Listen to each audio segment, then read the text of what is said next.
अस्सलाम वालेकुम रहमतुल्लाह। This is me Mir Mohammad with your own YouTube channel Sindh biology. दोस्तों, आज के इस वीडियो में हम शुरू करने जा रहे हैं सिंध टेक्स्ट बोर्ड बुक जाम शोरों की नई इंट्रोड्यूस करवाई हुई फर्स्ट ईयर बायोलॉजी की बुक, जिसका फर्स्ट चैप्टर है चैप्टर नंबर 1। इसका फर्स्ट चैप्टर है बायोलॉजिकल मॉलिक्यूल्स।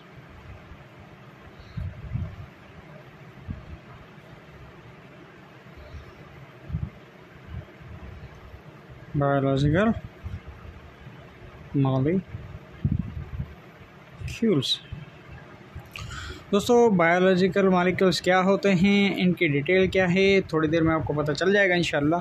बायोलॉजिकल मॉलिक्यूल को समझने से पहले हमें थोड़ा सा इसका बायोकेमिस्ट्री का कॉन्सेप्ट समझना पड़ेगा कि बायोकेमिस्ट्री खुद क्या होती है, क्योंकि बायोमॉलिक्यूल्स की सारी स्टडी हम कहाँ करते हैं, बायोलॉजिकल मॉलिक्यूल को हम बायोकेमिस्ट्री में पढ़ते हैं। ठीक है, तो इस वजह से हमें बायोकेमिस्ट्री का कॉन्सेप्ट पता होगा तो हम बायोलॉजिकल मॉलिक्यूल को अच्छे से समझ पाएंगे। ठीक है, तो बायोकेमिस्ट्री क्या होती है और इसका कॉन्सेप्ट क्या है, और बायोलॉजिकल मॉलिक्यूल को हम बायोकेमिस्ट्री में कैसे पढ़ते हैं, चलिए देखते हैं। भाई, बायोकेमिस्ट्री बेसिकली होता क्या है। बायोकेमिस्ट्री बेसिकली इसकी 3-4 डेफिनेशंस मैं आपको बता देता हूँ। सबसे पहले जो आसान वाली डेफिनेशन है वो है भाई study of biological molecule. Study of, अब इनको आप बायोलॉजिकल मॉलिक्यूल कहें या बायो मॉलिक्यूल कहें, बात एक ही है, बायोलॉजिकल मॉलिक्यूल्स। ठीक है भाई, फर्स्ट डेफिनेशन तो ये है। सेकंड डेफिनेशन, और स्टडी ऑफ बायोलॉजिकल मॉलिक्यूल को हम बायो मॉलिक्यूल भी कहते हैं, बायो मॉलिक्यूल्स। ठीक है भाई, यहाँ थर्ड इसकी जो डेफिनेशन है, थर्ड में हम इसको कहते हैं कि भाई it is a study of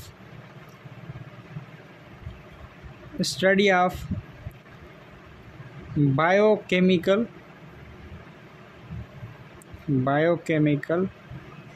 basis of the life, basis of the life. अब ये बायोकेमिकल बेसिस क्या होता है लाइफ का, और ये ऊपर वाला डेफिनेशन सर कुछ समझ में नहीं आया, आपने तो लिख दिया, तो चलिए समझते हैं इसको। दोस्तों देखें, बायोकेमिस्ट्री बेसिकली है तो बायोलॉजी की ब्रांच, पर ये खुद दो साइंस की ब्रांचेस से मिलकर बनी हुई है। ठीक है, ये कॉम्बिनेशन है, ये खुद बायोलॉजी और केमिस्ट्री का कॉम्बिनेशन है। सही है भाई। अब क्यों सर आप ये क्यों कह रहे हैं, क्योंकि हमें बायोलॉजिकल मॉलिक्यूल समझने हैं, इस वजह से मैं आपका ये कॉन्सेप्ट डील कर रहा हूँ। ठीक है, अब बायोलॉजी और केमिस्ट्री का मिक्सचर है, ये मिक्सचर कहो, कॉम्बिनेशन कहो, बात एक ही है। ठीक है, अब क्यों, देखो बायोलॉजी जो होती है, बायोलॉजी डील करती है किससे, लिविंग ऑर्गेनिज्म से। बायोलॉजी क्या करेगी भाई, बायोलॉजी का फंक्शन क्या है भाई, बायोलॉजी का फंक्शन है लिविंग ऑर्गेनिज्म को स्टडी करना। सही है। अब ये जो लिविंग ऑर्गेनिज्म है, अब लिविंग ऑर्गेनिज्म बना किस चीज़ से हुआ है, ये जो लिविंग ऑर्गेनिज्म है, अगर जब हम ब्रॉडर लेवल पर देखें तो भाई ये सबसे पहले ये टिश्यू से बना हुआ है। ये टिश्यू खुद किससे बना हुआ है, ये टिश्यू खुद सेल से बना हुआ है। सही है भाई, सेल से बना हुआ है।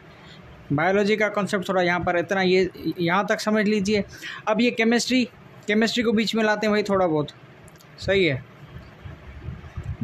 सर, आपने केमिस्ट्री कह दिया, अब ये केमिस्ट्री कैसे हुआ, देखो भाई केमिस्ट्री में सबसे पहली जो चीज़ होती है, सबसे जो बेसिक, जो पीरियोडिक टेबल में जो सिंबल बने हुए हैं, उनको हम क्या कहते हैं, उनको हम एलिमेंट कहते हैं।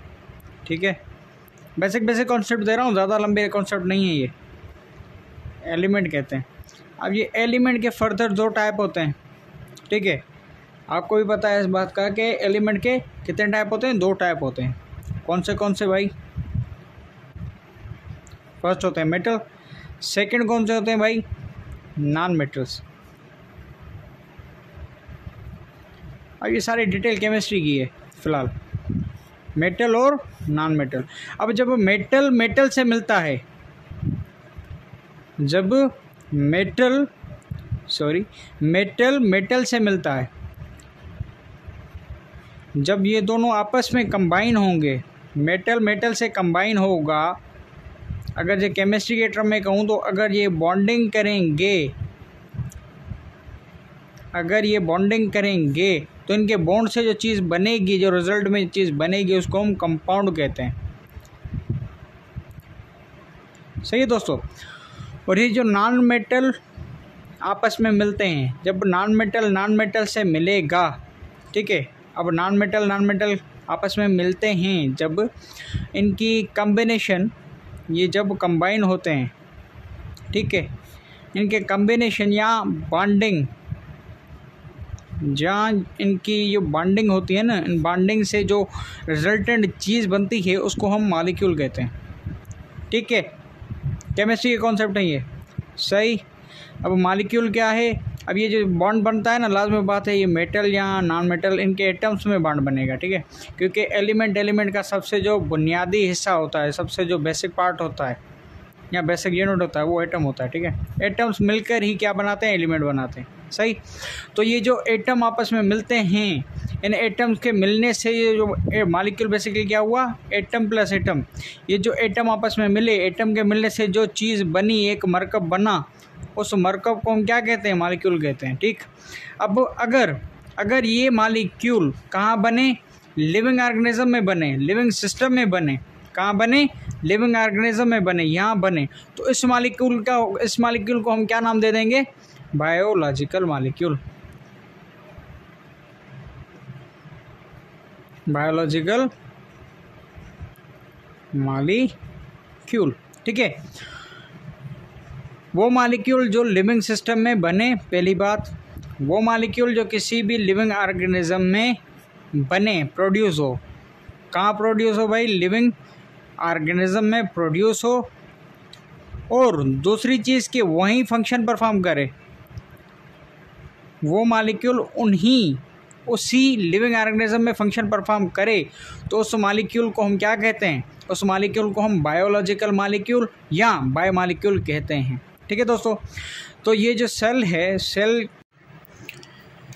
क्योंकि ये सेल खुद केमिकल्स का बना हुआ है, और सेल क्या है? सेल बेसिकली लिविंग ऑर्गेनिज्म के लिए basic unit of the life है। फंडामेंटल यूनिट भी कहते हैं और बेसिक यूनिट भी कहते हैं, क्योंकि ये जैसे एक घर बनाने के लिए ईंटों की ज़रूरत होती है, वैसे ही एक लिविंग ऑर्गेनिज्म के स्ट्रक्चर को बनाने के लिए सेल्स की ज़रूरत होती है। ठीक है दोस्तों, तो इस वजह से ही हम क्या करते हैं? बायोकेमिस्ट्री को स्टडी करते हैं, बायोकेमिस्ट्री को डील करते हैं। क्यों? क्योंकि ये बायोलॉजी प्लस केमिस्ट्री दोनों का मिक्सचर है, दोनों का कॉम्बो है, जैसे हम कहते हैं। ठीक है, मिक्सचर कहो, कॉम्बिनेशन कहो, कॉम्बो कहो, आपकी मर्जी। ठीक। तो बायोकेमिस्ट्री में हम क्या करते हैं? सबसे पहले बायोलॉजिकल मॉलिक्यूल को स्टडी करते हैं। बायोलॉजिकल मॉलिक्यूल में अब क्या क्या चीज़ें स्टडी करने की होती हैं और उनको कैसे स्टडी करेंगे, इंशाल्लाह नेक्स्ट आने वाली वीडियो में वही डिस्कस करने जाऊंगा कि बायोलॉजिकल मॉलिक्यूल के टाइप कितने होते हैं, बायोलॉजिकल मॉलिक्यूल बेसिकली उनका फंक्शन क्या होता है, किसी भी लिविंग ऑर्गेनिज्म के लिए बायोमॉलिक्यूल्स इनटेक करना कितना ज़रूरी होता है। मिलते हैं नेक्स्ट वीडियो में, तब तक के लिए अल्लाह हाफ़िज़।